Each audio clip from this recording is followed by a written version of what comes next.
kali masa kawan. Karena bukunya seru banget. Itu cerita petualangan gitu, ada 5 orang berteman dan bertualang. Terus yang kedua Supernova, Dewi Lestari. Itu bagus banget bukunya, tulisannya bagus banget, ceritanya bagus banget, bahasanya, penggunaan bahasanya bagus banget. Terus sama Titik Nol. Titik Nol juga itu karena ceritanya traveling.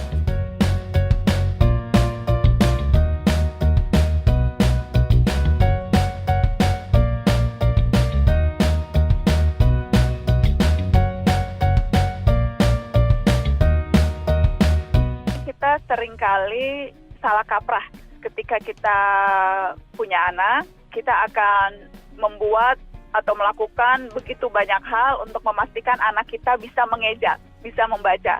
Tapi begitu anak kita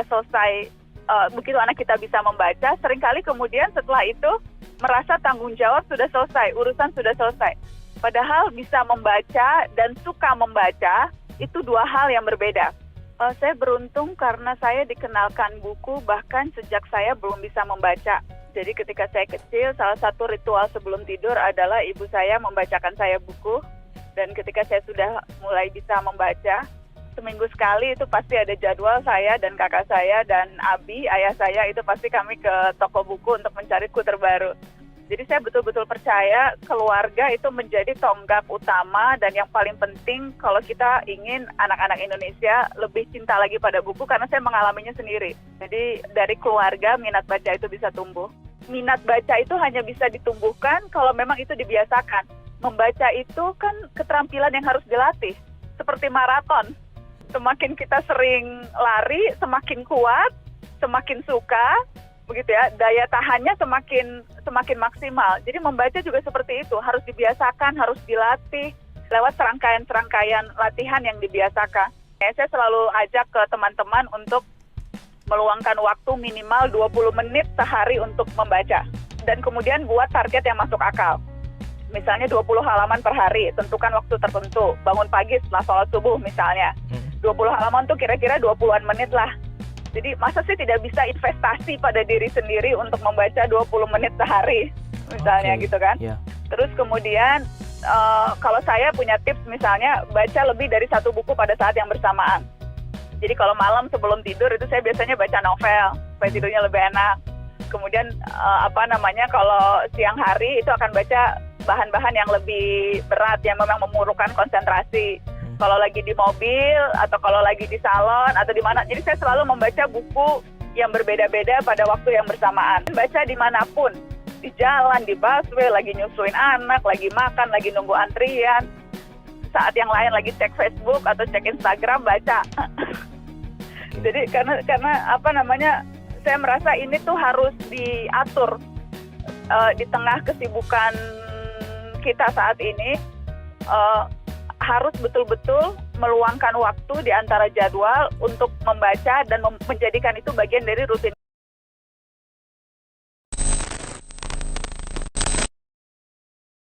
Menurut survei Kelas Dunia, masyarakat Indonesia tak gemar membaca buku. Mengapa?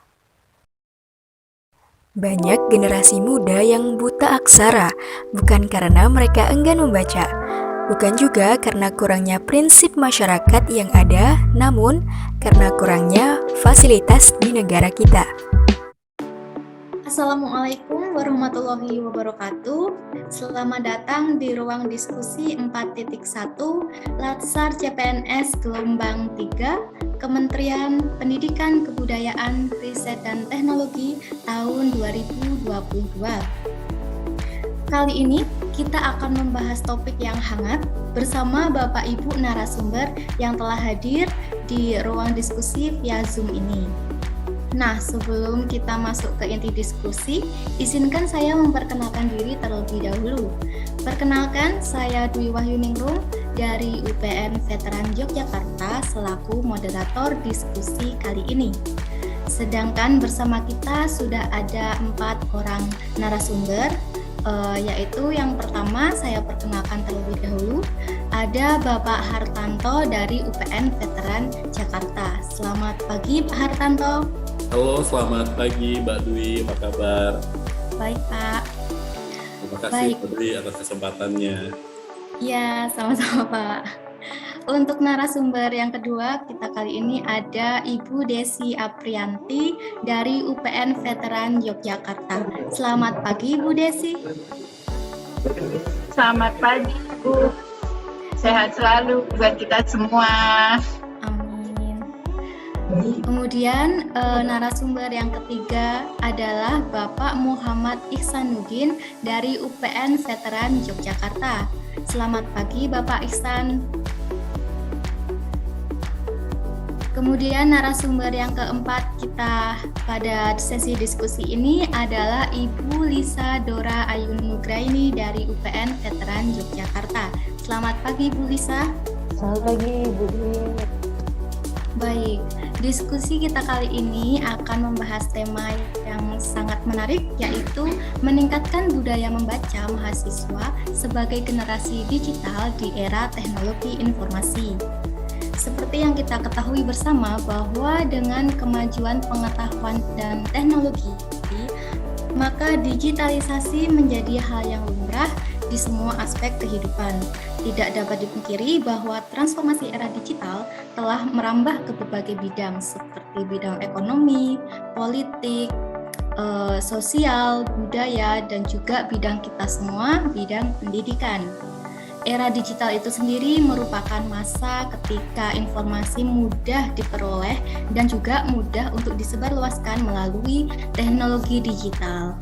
Transformasi digital tersebut juga didukung dengan peningkatan kualitas jaringan internet yang cukup masif terjadi di Indonesia. Berdasarkan hal tersebut, tentunya kita semua selaku penggiat dunia pendidikan juga turut mengalami perubahan yang terjadi. Berdasarkan data statistik yang telah kami kumpulkan dari survei UNESCO, diketahui bahwa Indonesia menduduki peringkat ke-60 dari 61 negara. UNESCO sendiri menyampaikan bahwa itu adalah peringkat yang sangat menyedihkan karena Indonesia memiliki penduduk yang lebih besar daripada negara lain, tapi minat membacanya tergolong rendah. Namun di lain sisi perlu diketahui bahwa sebenarnya minat baca dari tahun per tahun untuk masyarakat Indonesia meningkat secara signifikan.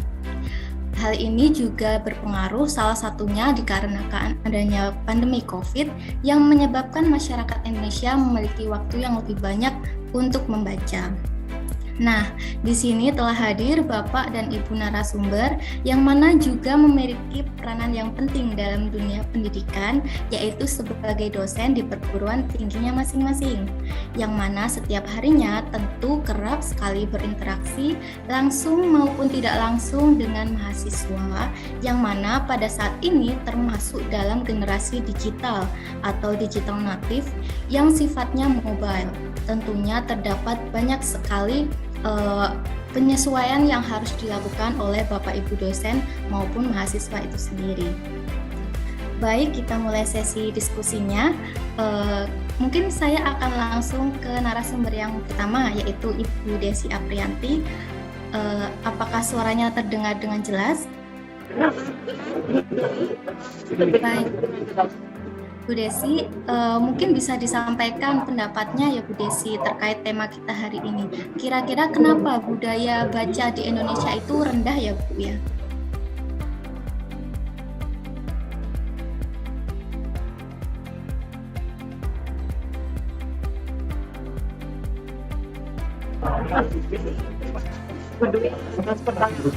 Kesempatan saya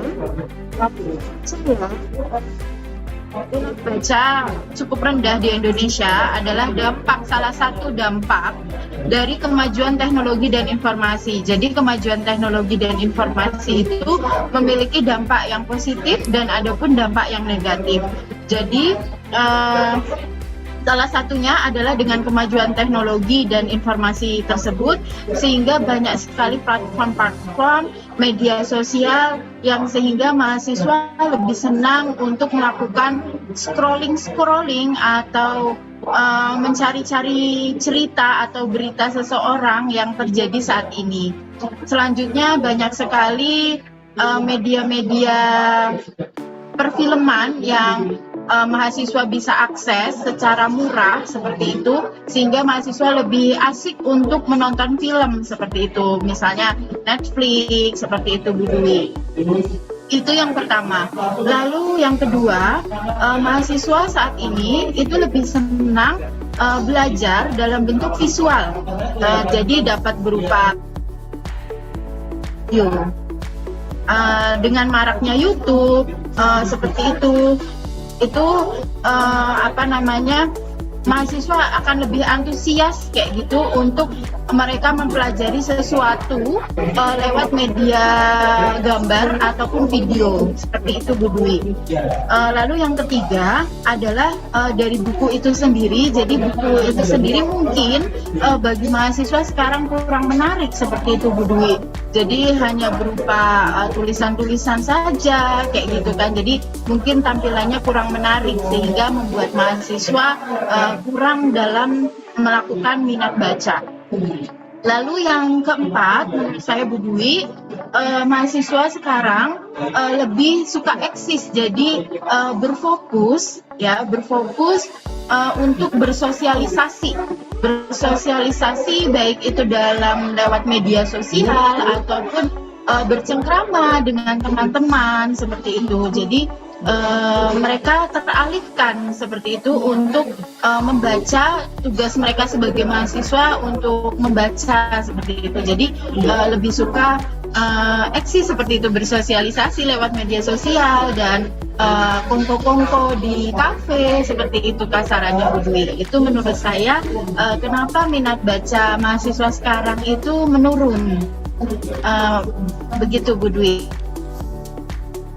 Baik, terima kasih atas tanggapannya Bu Desi. Jadi inti dari yang disampaikan Bu Desi, saya ambil beberapa. Minat baca rendah itu bisa dikarenakan karena kemajuan teknologi dan informasi itu sendiri, sehingga mahasiswa bisa lebih tertarik untuk menyimak video atau visual yang lebih aktif daripada buku yang nampaknya tidak menarik di mata mereka, seperti itu ya Bu ya. Baik, selanjutnya kita melanjutkan ke narasumber kita yang kedua, yaitu Bapak Hartanto. Bapak, bagaimana ya Pak ya menurut Bapak upaya yang bisa kita lakukan untuk meningkatkan minat baca khususnya bagi mahasiswa? Begitu.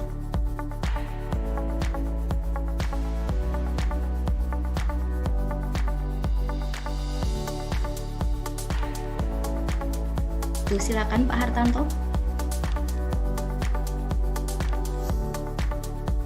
Oke, baik, terima kasih Bu Dwi. Tadi pertanyaannya sangat menarik ya, mengingat generasi sekarang kan, apalagi mahasiswa baru kan, generasi termasuk generasi Z ya, generasi digital yang memang karakteristiknya suka dengan sesuatu hal yang mobile. Kalau saya misal generasi milenial itu memang sudah mengenal internet, tapi tidak yang mobile, tapi yang masih sifatnya statis. Nah, memang perubahan teknologi itu merubah budaya kita, mungkin dari tadi yang belajar luring, kemudian menjadi daring gitu kan. Nah, terkait minat baca gitu kan, kalau kita lihat gitu kan, dari pengalaman saya mengajar gitu, minat baca mahasiswa saat ini itu tergolong rendah. Rendah kenapa gitu kan? Karena memang mereka lebih fokus pada hal-hal yang sifatnya visual, tadi seperti disampaikan Bu Desi. Nah, bagaimana caranya untuk meningkatkan minat baca di era digital ini? Kalau kita kaitkan juga dengan manajemen ASN dan karakteristik ASN, gitu, kita sebagai dosen profesional tentunya harus bisa menggugah, mengajak mahasiswa untuk mau membaca. Ya. Caranya dengan apa? Gitu. Kalau dulu gitu kan kita memberikan materi itu berupa buku fisik, gitu kan. Buku fisik silahkan difotokopi. Gitu. Tapi kalau sekarang coba ubah itu menjadi buku yang sifatnya digital. Jadi mereka bisa mengakses bacaan tersebut dari device mereka masing-masing atau dari gadget mereka masing-masing. Itu yang pertama. Kemudian dalam upaya meningkatkan minat baca juga, yang kedua, sebagai dosen juga kita harus aktif juga gitu kan. Mungkin bisa berkomunikasi dengan orang tua mereka, karena biasanya apalagi dosen pembimbing akademik itu punya kontak gitu kan. Kita bisa bekerja sama dengan orang tua gitu kan, membangun kebiasaan membaca ini mulai dari rumah. Misalnya di rumah disediakan perpustakaan kecil, perpustakaan keluarga, sehingga mahasiswa juga ketika pulang dari kampus ke rumah itu melihat buku ada timbul keinginan untuk membaca, sehingga minat bacanya menjadi meningkat seperti itu. Kemudian sebagai dosen juga upaya untuk menarik mahasiswa untuk membaca adalah dengan memberikan buku-buku acuan yang menarik gitu kan. Memang kebanyakan buku acuan yang umum ada gitu kan, itu kan hampir semuanya tulisan gitu kan, tanpa gambar. Tapi ada beberapa buku teks juga yang ada bergambar, ada yang sifatnya interaktif gitu kan. Nah, kita bisa memberikan buku-buku bacaan atau buku acuan yang menarik gitu, meskipun dalam versi digital gitu kan. Kemudian kita juga sebagai dosen bisa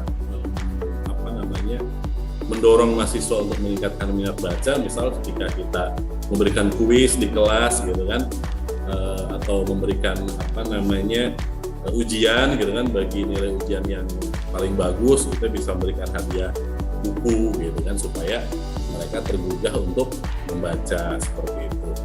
Di samping itu karena kita sekarang di era digital sebetulnya banyak gitu kan aplikasi-aplikasi gitu kan yang bisa kita bagikan atau kita kenalkan kepada mahasiswa untuk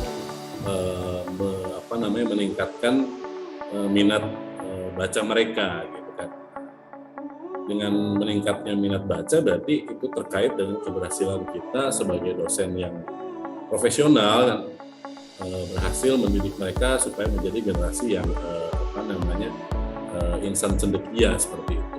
Saya kira itu yang bisa saya sampaikan bagaimana cara meningkatkan minat baca mahasiswa digital saat ini, Mbak. Terima kasih. Baik, terima kasih atas wawasan membuka pikiran kita ya, bahwa dari apa yang disampaikan oleh Pak Tanto itu ternyata dosen itu juga peranannya sangat penting untuk meningkatkan minat baca mahasiswa. Salah satunya dari buku-buku dan materi yang diberikan sebaiknya juga yang menarik untuk generasi zaman sekarang gitu, jangan cuma yang textbook seperti itu. Lalu juga membaca itu sebaiknya mahasiswa juga dimulai tidak hanya ketika ada di kampus, tapi dari rumah masing-masing. Jadi mulai dari orang tuanya memberikan buku-buku sejak dia kecil, atau ada perpustakaan keluarga gitu di rumah, seperti itu. Baik, lalu untuk selanjutnya ini terkait dengan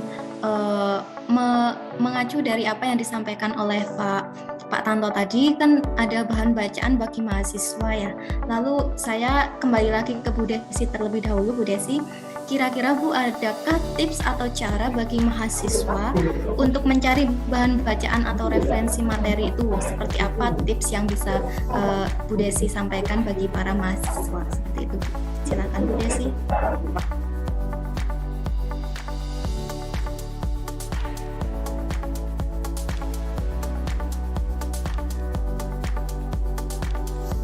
Baik, terima kasih atas pertanyaannya. Menanggapi tadi tanggapan dari Pak Hartanto terkait minat baca juga. Jadi di sini yang telah saya sampaikan sebelumnya, bahwa ada kelebihan dan kekurangan dari meningkatnya teknologi dan komunikasi saat ini. Jadi teknologi dan komunikasi saat ini sekarang kan sudah canggih lah, sudah cepat kasarannya gitu ya Bu Dwi ya.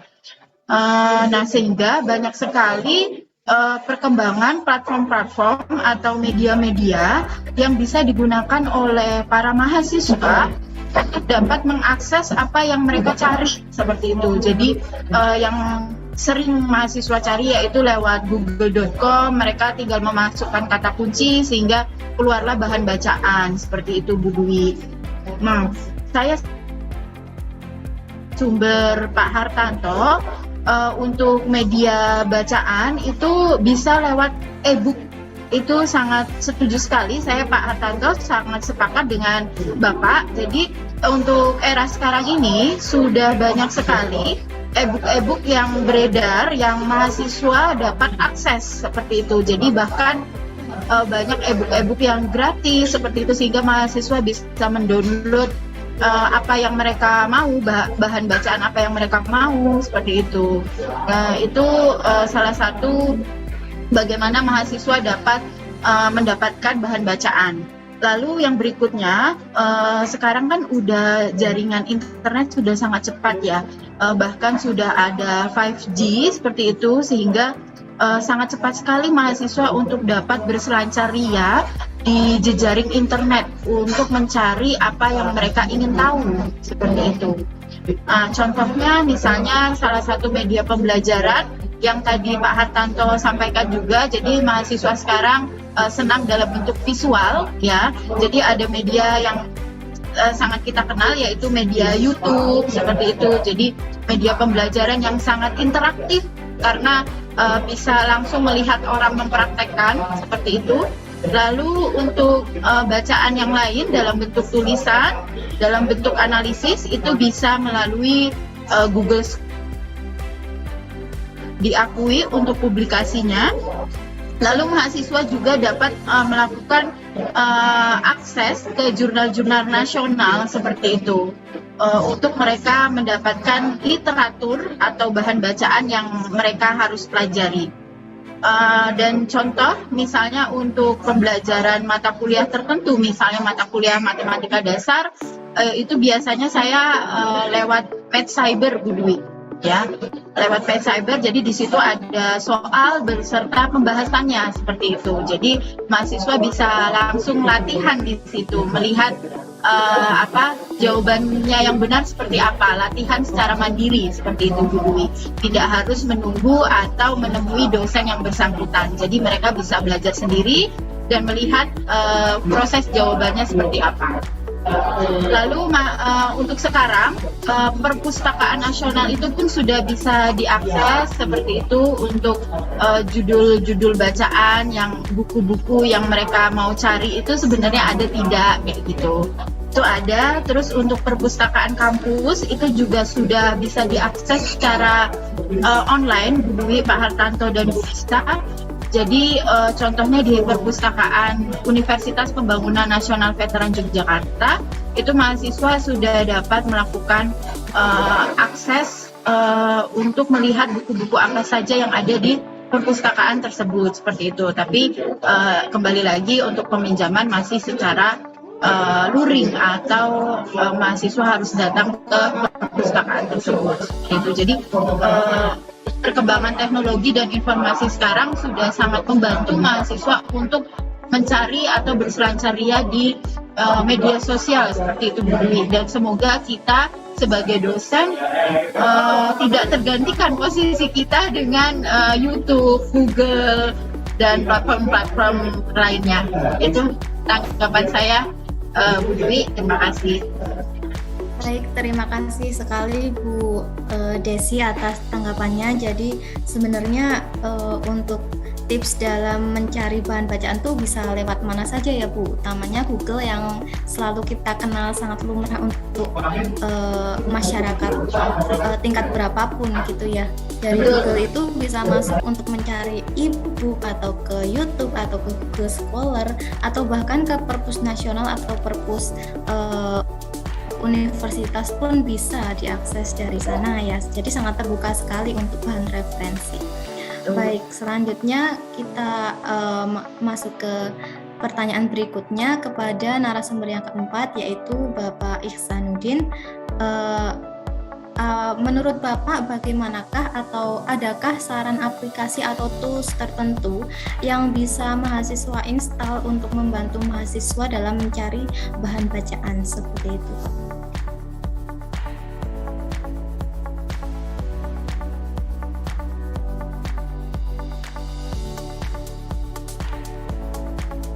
Terima kasih Mbak Dwi atas kesempatannya. Jadi menurut saya kira sudah banyak sekali ya Mbak ya untuk zaman sekarang ini untuk tools yang dapat digunakan oleh mahasiswa kita ya. Apalagi zaman sekarang sudah ada Google, Yahoo, Bing, dan seterusnya itu. Jadi akan mempermudah kita dalam mencari informasi. Dan mungkin yang paling familiar bagi kita adalah Google ya. Ketika kita menggunakan internet, kemudian kita buka browser, kemudian kita ketikkan Google di situ, kemudian kita ketikkan misalnya mengenai metalurgi, itu sudah banyak sekali informasi yang bisa kita peroleh dari situ. Bahkan jumlahnya itu bisa ribuan, bahkan juta informasi yang ditampilkan. Nanti yang paling relevan biasanya akan ditampilkan di yang paling atas, Mbak. Mungkin 10 tahun lalu, kita sedikit kesulitan ya ketika kita mencari informasi yang spesifik gitu. Tapi untuk sekarang, karena website sudah berkembang, setiap instansi memiliki website, maka kita akan lebih gampang gitu, untuk mencari informasi yang secara spesifik kita butuhin. Apalagi di Indonesia ini sudah 74% dari total populasi di Indonesia ini yang menggunakan internet, sehingga informasi apapun kita bisa mendapatkannya dari internet. Di zaman sekarang ini, di era digital sekarang ini, semua serba apapun bisa kita dapatkan dari internet. Bahkan kita bisa memesan layanan apapun dari internet, dari mulai makanan, dari ojek, dan sebagainya. Kita bahkan bisa loh Mbak, kita membaca buku lewat daring. Misalnya kita ingin meminjam dari Pusnas itu, dari Perpustakaan Republik Indonesia, kita bisa meminjam secara online, kita bisa membaca juga secara online dengan durasi waktu tertentu. Dengan semakin cepatnya internet, memungkinkan kita untuk memperoleh informasi melalui format video. Mungkin dulu kecepatan internet masih berapa kbps ya Mbak ya per second, tapi sekarang bisa 2 mega, mungkin bisa 10 mega per second, sehingga ketika kita mencari informasi dalam bentuk video, audio itu sudah bisa dengan cepat gitu. Kita tinggal mengetikkan aja YouTube, kita bisa melihat banyak sekali video ataupun audio yang bisa kita lihat di situ. Sekarang juga ada Spotify, kita bisa mendengarkan podcast dan sebagainya. Untuk mahasiswa yang ingin mendapatkan referensi untuk skripsi mereka, tesis, disertasi, mereka bisa mengaksesnya lewat Elsevier, IEEE, NATO, dan sebagainya. Dan semuanya itu sudah tersedia di internet. Apalagi di UPN ini ya, hampir setiap prodi itu memiliki jurnal. Misalnya di metalurgi itu sudah ada JMEDT. Dosen mengupload karya ilmiah mereka di situ, kemudian mahasiswa bisa mengaksesnya. Dengan adanya teknologi smartphone sekarang, mahasiswa bisa mengakses semua informasi tadi, bahkan dari genggaman handphone. Gitu. Ya mungkin tanggapan saya seperti itu ya, Mbak Adi. Baik, kalau untuk ya. Ya, terima kasih Pak. Kemudian pertanyaan selanjutnya, kira-kira ada nggak Pak tools atau software tertentu yang sebaiknya mahasiswa itu install di telepon genggamnya? Karena seperti kata Pak Ihsan tadi, mereka kan bisa mengakses apapun via handphone dari telepon genggamnya gitu. Apakah ada software atau tools aplikasi tertentu yang bisa sebagai acuan untuk mencari referensi kuliah itu sendiri Pak?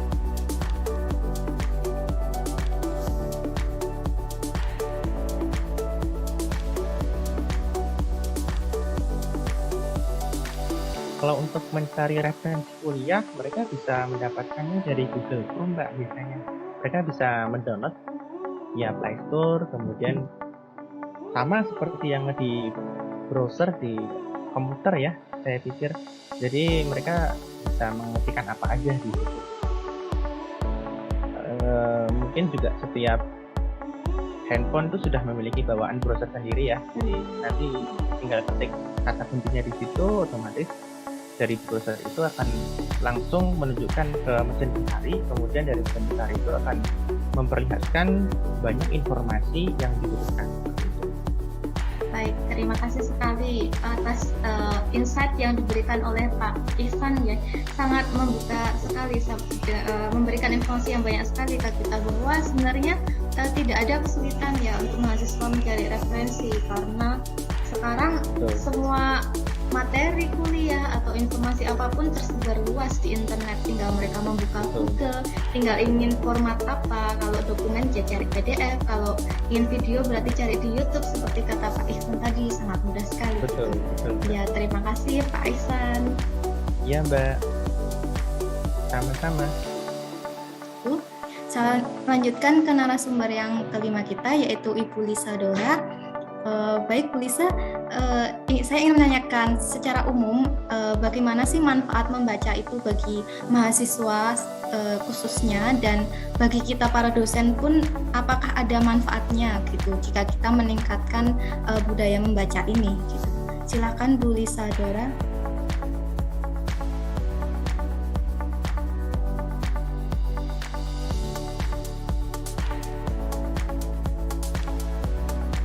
Bu Dwi, terima kasih atas pertanyaannya. Ini suatu pembahasan yang sangat menarik Bapak Ibu sekalian. Jadi melihat zaman sekarang ini banyak sekali degradasi kesempatan. Sebenarnya kesempatan untuk membaca itu banyak, hanya saja kemauan yang tidak ada. Padahal kalau kita mengulas lebih dalam manfaat dari membaca itu Bapak Ibu, ini ada banyak sekali manfaat dari membaca itu. Saya ada ini bahan dari yang bersumber dari indonesiabaik.id.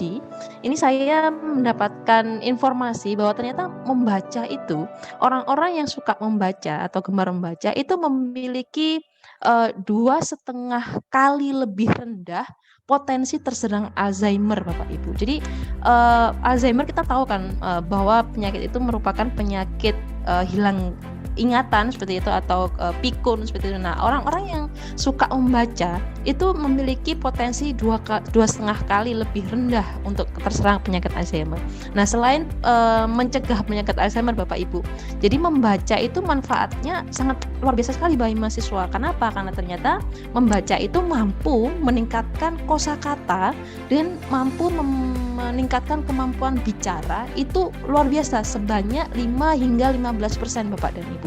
Nah, bayangkan saja mahasiswa yang sekarang ini harus dituntut untuk lebih menguasai IT dan bahasa asing, kemudian harus berwawasan global. Nah, tidak hanya untuk mahasiswa saja, tapi dosennya kan juga dituntut untuk profesional dan integritas. Nah, ketika sudah terlatih untuk gemar membaca, maka kosakata yang dimiliki oleh mahasiswa dan dosen ini akan lebih banyak seperti itu Bapak dan Ibu. Nah, efeknya apa apabila kosakata yang dimiliki ini banyak?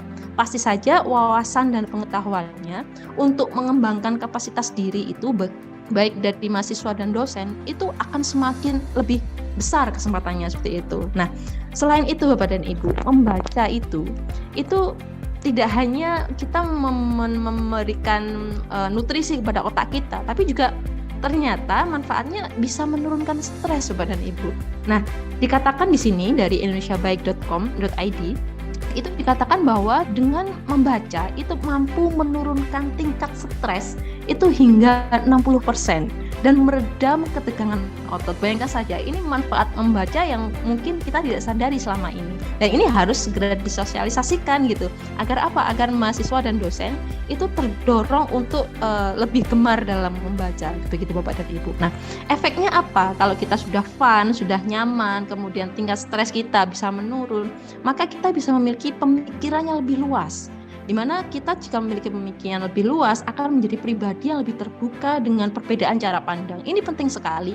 Karena apa? Karena dengan kita berwawasan global, kemudian kita menguasai IT, kemudian pemikiran kita, cara pandang kita tidak sempit seperti itu dalam tanda kutip, ini akan memberikan kita jejaring kerja yang banyak sekali, yang luas sekali.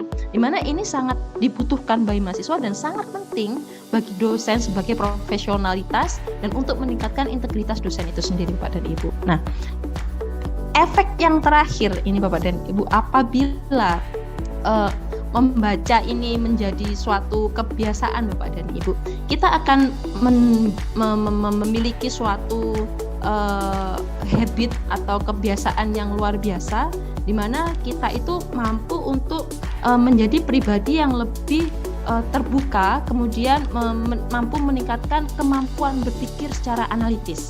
Nah, di sini semua Bapak dan Ibu ternyata bahwa saya juga ingin mempromosikan bahwa membaca itu manfaatnya tidak hanya untuk menambah nutrisi otak dan pengetahuan kita, tapi juga untuk kesehatan kita, meningkatkan skill diri kita, kemudian meningkatkan kemampuan berpikir. Jadi ada baiknya jika kegemaran membaca ini akan lebih dapat disosialisasikan, dipromosikan lebih kencang lagi agar generasi kita, generasi mahasiswa yang sedang kita ajari sekarang, sedang berhadapan dengan kita, itu memiliki keinginan dan kemampuan untuk membaca yang dapat lebih meningkat lagi daripada sekarang. Begitu Bu Dwi. Wah, terima kasih sekali Bu atas ini pembukaan pikiran kita. Jadi kita jadi berwawasan luas bahwa sebenarnya membaca itu tidak hanya menambah pengetahuan kita saja. Gitu ya. Ternyata dari kesehatan pun juga itu sangat bermanfaat bagi kita, seperti tadi ya, merendahkan resiko terserang Alzheimer, mengurangi stres dan lain-lain. Itu ternyata sebuah sisi yang baru dari manfaat membaca ini, tidak hanya dari sisi akademis seperti itu. Terima kasih Bu Lisa. Baik, jadi dari diskusi kita hari ini mungkin bisa saya simpulkan beberapa hal ya secara lebih rinci, yaitu bahwa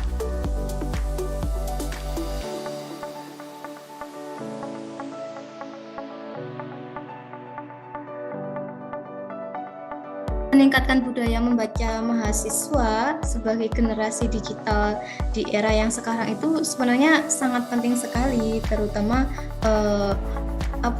terkait dengan peningkatan kompetensi untuk generasi bangsa di masa depan juga gitu.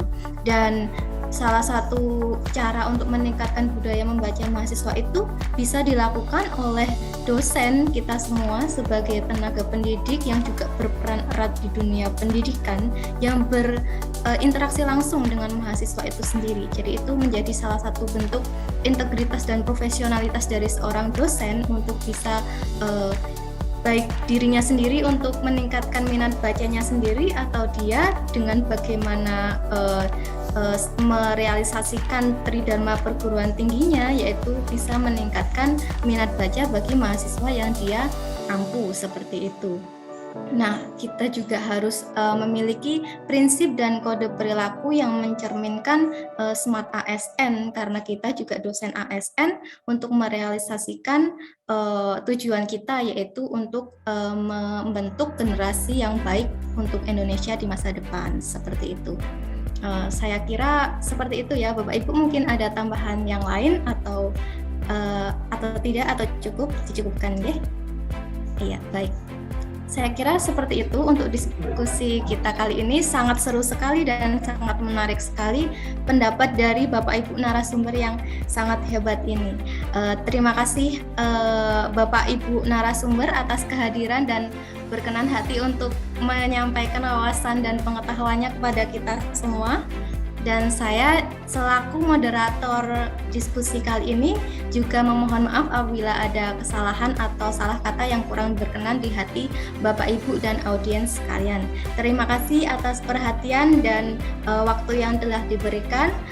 Saya tutup diskusi hari ini. Sekian, wassalamualaikum warahmatullahi wabarakatuh. Waalaikumsalam warahmatullahi wabarakatuh. Terima kasih Bu Dwi. Selamat siang Pak Sujanto, Bu Lisa. Sampai jumpa lagi. Terima kasih.